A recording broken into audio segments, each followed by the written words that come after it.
നോമ്പ് ചിന്തകൾ 4-ാം തിങ്കൾ. വിശുദ്ധ മർക്കോസിൻ്റെ സുവിശേഷം 7-ാം അധ്യായം 14 മുതൽ 23 വരെ തിരുവചനങ്ങൾ. ഈശോയിൽ സ്നേഹമുള്ളവരെ, ഇന്നത്തെ സുവിശേഷത്തിൽ ആന്തരികവും ബാഹ്യവുമായ പരിശുദ്ധിയെ സംബന്ധിച്ചുള്ള പ്രബോധനം ഈശോ നൽകുകയാണ്. പാരമ്പര്യങ്ങളെ മുറുകെ പിടിക്കുകയും ഭക്ഷണപദാർത്ഥങ്ങളുമായി ബന്ധപ്പെട്ട ബാഹ്യപരിശുദ്ധിക്ക് അമിത പ്രാധാന്യം നൽകുകയും ചെയ്യുന്ന നിയമജ്ഞരോടും ഫരിസയരോടുമുള്ള സംഭാഷണത്തിലാണ് ഈശോ ആന്തരികവും ബാഹ്യവുമായ പരിശുദ്ധിയെക്കുറിച്ചുള്ള ഈ വലിയ പ്രബോധനം നൽകുന്നത്.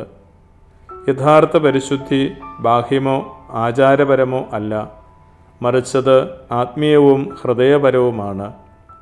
പാപപുണ്യങ്ങളും ശുദ്ധിയും അശുദ്ധിയുമെല്ലാം നിർവചിക്കപ്പെടുന്നത് ആന്തരികതയിലാണ്. ഭക്ഷണവസ്തുക്കൾക്ക് ഒരുവനെ ശുദ്ധനോ അശുദ്ധനോ ആക്കാൻ സാധ്യമല്ല എന്ന് ഈശോ പറയുന്നു. പാപത്തിൻ്റെ ഉറവിടം മനുഷ്യഹൃദയമാണ്. ഉള്ളിലാണ് ദുഷ്ടതയുടെ ഉറവിടം.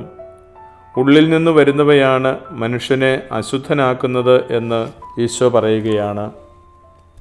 ദൈവം പുറമോടികളെയല്ല, ഹൃദയത്തെ പരിശോധിക്കുന്നവനാണ്.